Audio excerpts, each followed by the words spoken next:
Dear friends, मेरा नाम सुभाष चौधरी है और मैं भारत का एक सामान्य नागरिक हूँ। आज का वीडियो बहुत ज़्यादा इम्पोर्टेंट है उन लोगों के लिए जो रिटायर होने वाले हैं या रिटायर्ड हो गए हैं। उनके लिए ये वीडियो बहुत इम्पोर्टेंट है, बहुत ज़रूरी वीडियो है। हमारे रिटायर्ड फ्रेंड के लिए या टू बी रिटायर्ड फ्रेंड के लिए ये वीडियो मैं लेके आया हूँ।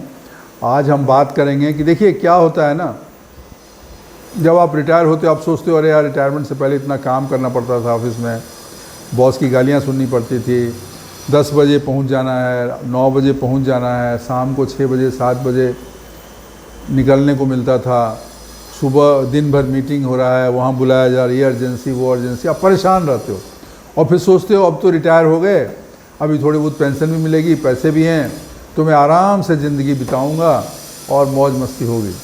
लेकिन कुछ दिन के बाद ही आपको लगने लगता है कि जो हमने सोचा था वो थोड़ी सी वैसी नहीं है, मतलब वो मृग मरीचिका साबित हुई और इंसान के जीवन में बहुत तरह की समस्याएं, खासकर बीमारी से रिलेटेड, पैसे से रिलेटेड और संबंध से रिलेटेड ये समस्याएं आने शुरू हो जाती हैं। तो आज हम बात करेंगे कि इन समस्याएं ना आएँ उसके लिए हमें क्या करना चाहिए। देखिए जीवन में बोलने की जो आदत होती है, जो वचन है, उसका बहुत इम्पोर्टेंट है। एक नेता बोलने की वजह से, बोलने में चतुराई की वजह से, बोलने के ज्ञान की वजह से, ऑरेटरी स्किल की वजह से बहुत बड़ा नेता बन जाता है, मिनिस्टर बन जाता है, प्राइम मिनिस्टर बन जाता है। और एक इंसान सिर्फ बोलना नहीं आता है, ठीक से सही से अपनी बात प्रेजेंट नहीं कर पाता है, तो हर जगह बेइज्जती होती है, परेशानी होती है, उलझन होती है, अपमान होता है, होता हुआ काम खराब हो जाता है। तो आज हम बात करेंगे कि अगर आप रिटायर हो रहे हो तो रिटायरमेंट के बाद 5 चीज़ें, ठीक है ना, 5-6 चीज़ें हैं, ये आप किसी को ना बताएं, किसी को ना बताएं, कभी भी ना बताएं। ये 6 चीज़ें, 5 चीज़ें मैं बताने जा रहा हूँ जो आपको किसी को नहीं बताना चाहिए। अगर इसको आप बताते हो दूसरे को किसी पे भरोसा करके तो आप खुद तकलीफ़ में पड़ जाओगे, परेशानी में पड़ जाओगे, उलझन में पड़ जाओगे और बाद में आपको अफसोस होगा कि मैंने क्यों बताया। आपके बताए हुए शब्द, आपके बोले हुए अल्फाज, आपके बताए हुए राज ही आपके खिलाफ इस्तेमाल हो सकते हैं और वो लोग इस्तेमाल करेंगे जिन पे आपने भरोसा करके वो राज खोल दिया, वो चीज़ बता दी, वही उनका इस्तेमाल करेंगे और आपके ही खिलाफ करेंगे। तो दोस्तों ये चीज़ जो है ना, ये चीज़ आपको जानना चाहिए कि ऐसी कौन सी चीज़ें हैं जो हमें कभी भी किसी को भी रिटायरमेंट के बाद नहीं बतानी चाहिए। तो सबसे पहली चीज़ है कि अपने मन की कमज़ोरी और अपना डर, मन में अगर कोई वीकनेस है, कोई डर है, कोई उलझन है, कोई भरोसेमंद हो तो ठीक है, लेकिन जनरल लोगों को मत बताइए।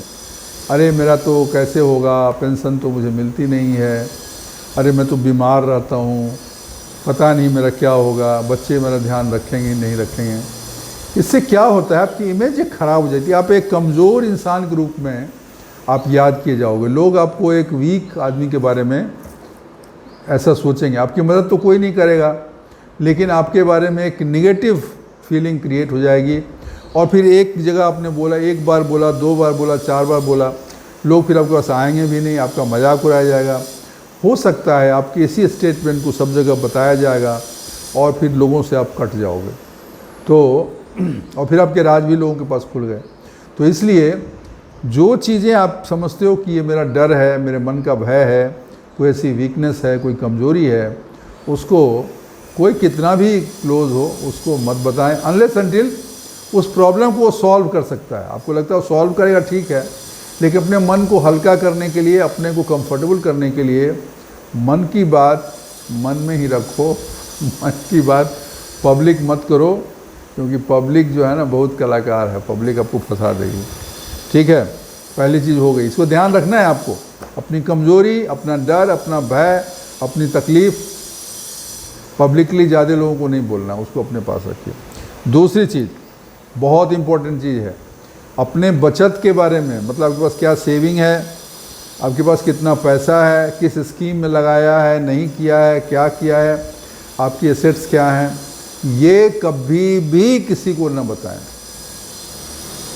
बहुत लोग डींगे मारने लगते हैं ना, मेरे पास इतना पैसा है, मेरे पास इतना पेंशन आता है महीने का, मेरे पास 1 लाख रुपया पेंशन आता है, मेरे पास 50,000 पेंशन आता है, मैंने यहाँ एफडी करके रखा हुआ है, अरे मुझे कोई प्रॉब्लम नहीं है।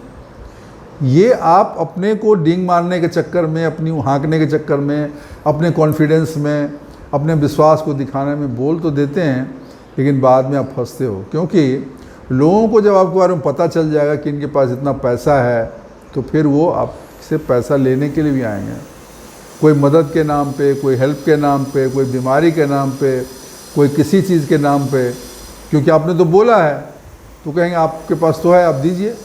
अब आपको मना करने में दिक्कत होगी, और अगर आप देते रहोगे तो कितना दोगे, इनमें सब खत्म हो जाएगा। ठीक है, तो और बहुत बार तो रिश्तेदार और पड़ोसी छोड़ो, अपने ही घर के बच्चे लोग भी, मतलब उनको लगता है चलो खर्चा इनसे ही सब हो जाए तो क्या दिक्कत है। तो आप अपने पैसे, अपने बजट, अपने जो भी है सेविंग है, उसके बारे में लोगों को मत बताइए, अपने पास रखिए। जो आपका बिल्कुल कॉन्फिडेंट है, पत्नी है या कोई लड़का है जिस पर आपको भरोसा है, उसको आप बता दीजिए। कोई ऐसी बात हो जाए तो उनको पता होगा कि कितना क्या है, लेकिन इन जनरल पब्लिकली मत बताइए। दूसरा भी नुकसान है इसमें, आप अगर बोलोगे मेरे पास कुछ नहीं है, मैं बहुत गरीब हूँ, मेरे पास पैसे ही नहीं हैं, तो लोग आपके पास बैठेंगे नहीं। गरीब इंसान के पास, मजबूर इंसान के पास कौन बैठता है, कोई समय ही नहीं देगा, तो फिर आपकी इज्जत खराब होगी समाज में। इसलिए अच्छा है कि कुछ मत बोलो, ये भी नहीं बोलो मेरे पास इतना है, ये भी मत बोलो मेरे पास कुछ नहीं है, जो है वो है, ठीक है। तो इसके बारे में चर्चा नहीं करना चाहिए कभी भी। अपने पैसे के बारे में, अपने बचत के बारे में आपको पब्लिकली लोगों को, अपने दोस्त मित्रों को, अपने जहाँ बैठते उठते हैं वहाँ पे इसकी चर्चा ना करें। ये आपके लिए घातक रहेगा, आपके खिलाफ ही आपका इस्तेमाल हो जाएगा। ठीक है, आपकी बातों का, आपके स्टेटमेंट का आपके खिलाफ ही इस्तेमाल हो जाएगा और आप फिर फंस जाओगे। 2 चीज़ें हो गई। तीसरी चीज़ बहुत इंपॉर्टेंट है, अपने बच्चों और अपने बहू घर में जो है उनकी शिकायत बाहर न करें। देखिए, जब 5 लोग रहेंगे घर में, बेटा, बहू और भी घर के लोग रहेंगे, थोड़ा कहासुनी होगा, थोड़ा मनमुटाव भी होगा, थोड़ा कभी किसी बात पे बहस भी हो जाएगी, कभी किसी बात पे मतभेद भी रहेगा, वो नेचुरल है। लेकिन जब ये चीज़ें, और बहुत बार आप थोड़ा दुखी भी रहेंगे, आपकी लड़का आपकी बात उतनी तरीके आपके हिसाब से नहीं चल रहा, आपको लगता है उतना नहीं मानता है, वो मान रहा है लेकिन आपको लगता है वो नहीं, मेरी बात उतना नहीं सुनता है, या आपको लगेगा मेरी बहू उतना मेरा केयर नहीं करती है। तो इस चीज़ को आप अपने पास ही रखें। अगर कुछ है तो बैठ के थोड़ा बात कर लें, अपनी एक्सपेक्टेशन बता दीजिए।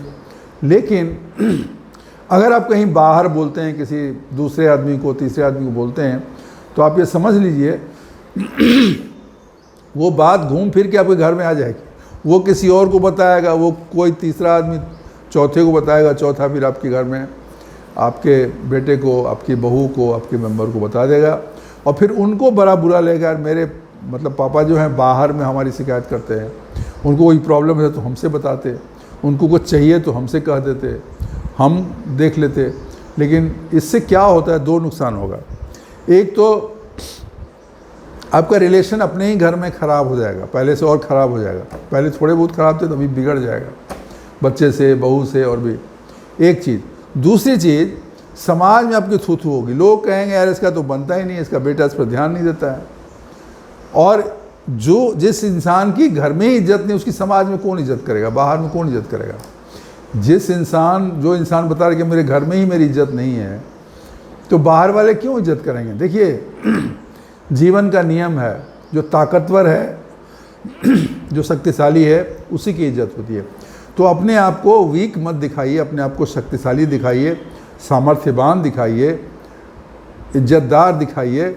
अपने आप को खुद ही आप अपनी कब्र खोद रहे हो, दुनिया भर में जाके बोलते हो, ये काम कभी मत करिएगा। रिटायर हो गए तो, वृद्ध हो गए तो, बुजुर्ग हो गए तो ये काम कभी मत करना कि अपने बीवी, अपने बच्चे और अपने बहू इनकी शिकायत बाहर करें, ऐसा मत करिएगा। 3 चीज़ हो गई। चौथी चीज़, बहुत लोग जहाँ भी मिलेंगे ना, वो अपना, उनके पास कोई विषय रहता नहीं है, बस बीमारी की कहानी शुरू हो जाएगा।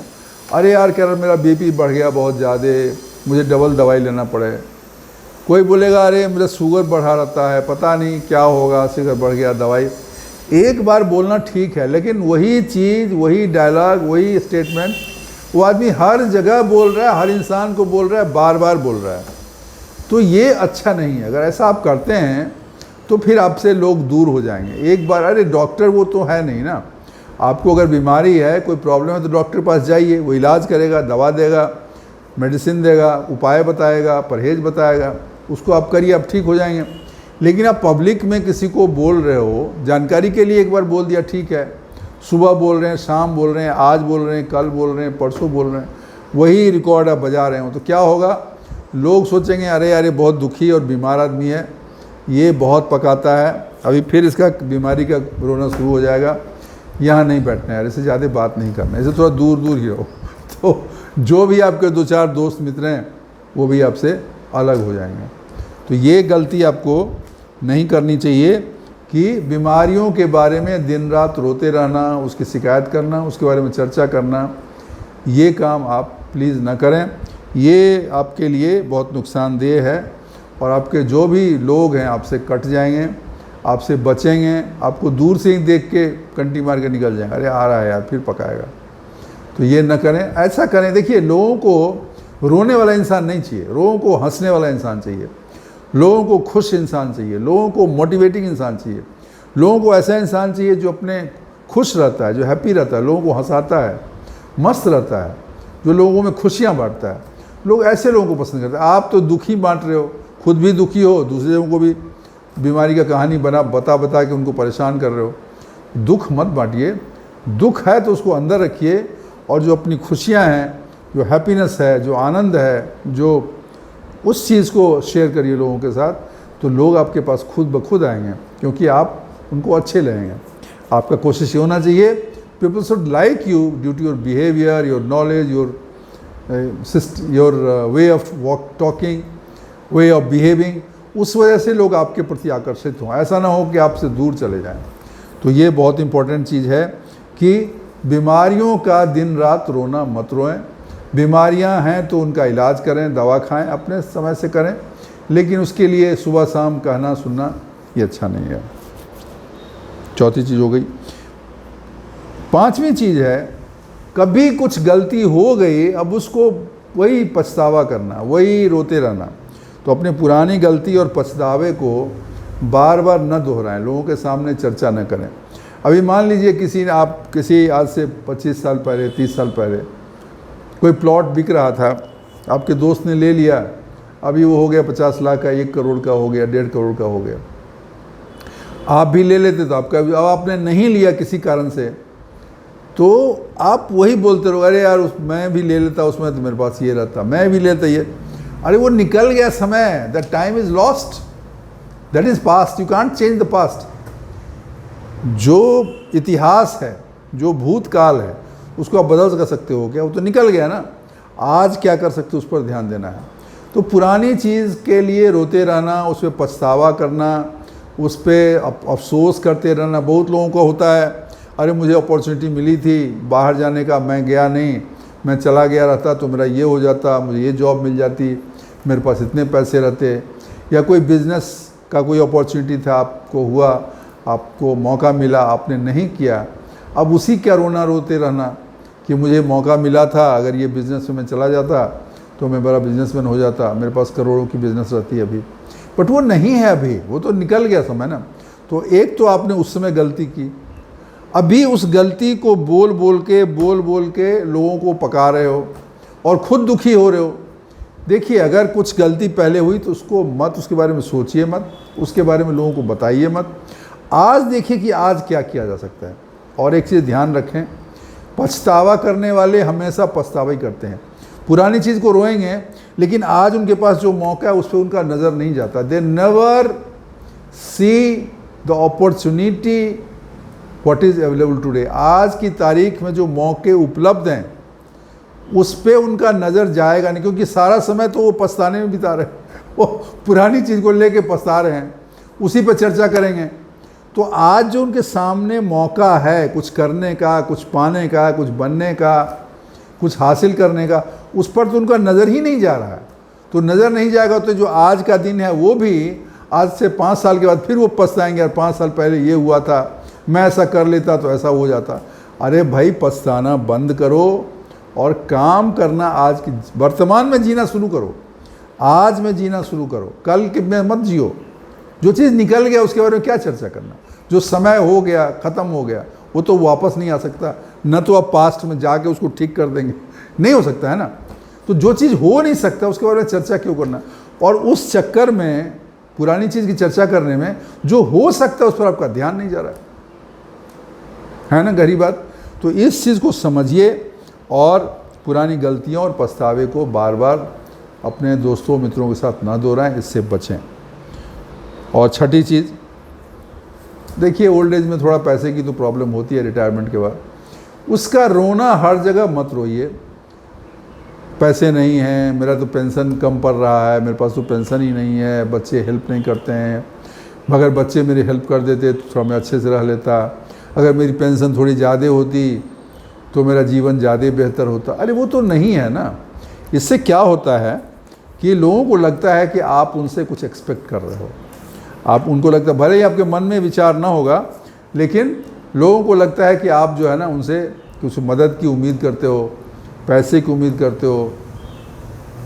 देखिए, आप उनसे बोलिए जो आपकी मदद कर सकते हैं। मान लीजिए आपको पैसे की प्रॉब्लम है और आपको लगता है ये आदमी मेरी हेल्प करता है, आप डायरेक्ट बोलो कि मुझे थोड़ा हेल्प की ज़रूरत है, आप इतना कर सकते हो क्या, वो ठीक है अगर आपको भरोसा है तो। लेकिन अगर आप इस तरह का माहौल बनाते हो, हमेशा दुखी रहते हो, पैसे का रोना रोते रहते हो, तो लोग तो आपसे कटेंगे। पहली चीज़ तो यार ये फिर रोएगा यार, पहली चीज़। दूसरी चीज़, कुछ लोगों को ऐसा भी लगता है कि आप इनडायरेक्टली उससे पैसे मांग रहे हो और उसको पैसे देने नहीं हैं, उसको पैसे देने हैं नहीं, क्यों पैसे देगा आपको, आप तो ऐसे ही बेकार हो, दुखी हो, पैसे के मारे हो, आपको क्यों देगा पैसे। तो क्या होगा, वो दूर से ही कट लेगा, यार फिर आ रहा है, फिर पैसे का रोना रोएगा, और यार इसको तो सब हरदम पैसे ही चाहिए, आपसे बात नहीं करेगा, आपसे मिलेगा नहीं। तो जो आपको कुछ समय मिलता था हंसने खेलने का, बात करने का, थोड़ा मौज मस्ती का, थोड़ा लाइट मोमेंट जीने का, वो भी आप गंवा रहे हो बोल बोल के। तो मित्रों, ये हमारे रिटायर्ड दोस्तों, ये आप चीज़ ध्यान रखें कि ये 6 काम आप ना करें, 6 चीज़ें ना बोलें। मैं एक बार फिर से रिपीट कर देता हूँ, बहुत लोग बोलते हैं थोड़ा लास्ट में सर समराइज़ कर दीजिए, कि अपने कमज़ोरियों और डर किसी को ना बताएं। दूसरी, अपनी बचत और अपने पैसे के बारे में किसी को भी जानकारी न दें, एक्सेप्ट आपके जो अपने खास वाइफ हैं या कोई है ऐसा तो। तीसरी, बच्चे और बहू की शिकायत कभी न करें बाहर, ये तो बहुत बड़ी गलती करेंगे आप, आपका पूरा लाइफ ख़राब हो जाएगा। चौथी चीज़, दिन रात बीमारियों का रोना रोते रहना, ये मत करें, इससे आपका बीमारी ठीक नहीं होगा, आप खुद और बीमार हो जाएगा और लोग आपसे दूर हो जाएंगे। बीमारी का रोना है तो डॉक्टर के पास रोएं। और 5वीं चीज़, पुरानी गलती के लिए बोलते रहना, पछताते रहना, कुछ किया मिस्टेक, कुछ छूट गया, उसको फिर उसके बारे में चर्चा करना, ये न करें। और पैसे की शिकायत, पैसे की कमी की शिकायत पब्लिकली ज़्यादा न करें, ये आपके लिए काउंटर प्रोडक्टिव हो जाएगा, ये आपके लिए नुकसान रहेगा, और अगर करते हैं तो आपकी इमेज ख़राब होगी। जो ज़िंदगी है अच्छे से बिताएं, कम बोलेंगे और अपने बारे में शिकायत कम करेंगे लोगों से, तो आपकी इज़्ज़त ज़्यादा होगी। थोड़ा हंसी खुशी की बात करें, मजाक की बात करें, हंसने की बात करें, फूलों की बात करें, चिड़िया की बात करें, नदी नाले की बात करें, मौसम की बात करें, प्यार की बात करें, मोहब्बत की बात करें, साहस और सम्मान की बात करें, ठीक है ना, प्रेम और करुणा की बात करें, दया और सहानुभूति की बात करें। ऐसी बातें करें ना जिससे लोगों के मन में प्रेम जगे, अच्छा लगे, अच्छा अनुभव हो, वो अच्छी बात है। अभी आप रिटायर हो गए, आप कंट्रीब्यूट टू सोसाइटी, समाज के लिए जो थोड़ा बहुत कर सकते हैं करिए। मीठे वचन बोलिए, अच्छे ज्ञान दीजिए, अच्छे सुझाव दीजिए, अच्छे विचार बोलिए, चीज़ों को का प्रशंसा करना सीखिए, और ये निगेटिव चीज़ें बोलना बंद कर दीजिए। और अगर ऐसा करेंगे तो आप निश्चित मानिए आपकी रिटायर्ड लाइफ एकदम बढ़िया रहेगा, मस्त रहेगा, चांगला रहेगा, खुश रहेंगे, प्रसन्न रहेंगे, और समाज में, परिवार में भी आपकी इज्जत बिल्कुल बनी रहेगी, एकदम ठाठ रहेंगे आपके। तो दोस्तों आज का इतना ही है। वीडियो अगर अच्छी लगी हो तो लाइक करिएगा, चैनल सब्सक्राइब नहीं किया है तो कर लीजिएगा, क्योंकि आपका ही चैनल है। और मैं एक बार फिर थैंक्स बोल रहा हूँ आप सब लोगों को जिन्होंने मेरे चैनल को इतना सपोर्ट किया, इतना समर्थन दिया कि वो आज 1 लाख सब्सक्राइबर क्रॉस कर चुका है। और मुझे उम्मीद है मुझे ये समर्थन ऐसे ही मिलता रहेगा। तो और हाँ, कमेंट ज़रूर करिएगा, अपने विचार ज़रूर डालिएगा, दोस्तों के साथ शेयर करिएगा, जो भी आपके मित्र हैं, दोस्त हैं, उनके साथ ज़रूर शेयर करिएगा। तो आज के लिए बस इतना ही। थैंक यू, शुक्रिया, धन्यवाद।